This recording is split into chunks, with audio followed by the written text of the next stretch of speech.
வாழ்க்கையைப் போலவே சதுரங்கத்திலும் வெற்றி என்பது தாக்கத் துணிபவருக்கு சொந்தமானது. ஆனால் நீங்கள் கண்மூடித்தனமாக தாக்க முடியாது.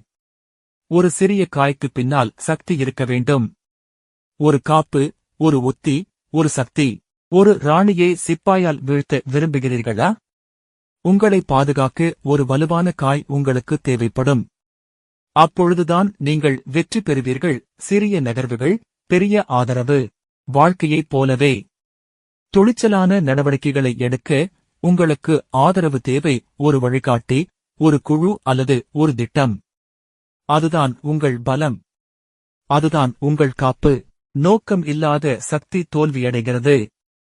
ஆனால் உத்தியுடன் கூடிய சக்தி வெற்றி பெறுகிறது. உங்கள் நகர்வுகளை ஆதரிக்க, உங்கள் விளையாட்டை வெல்ல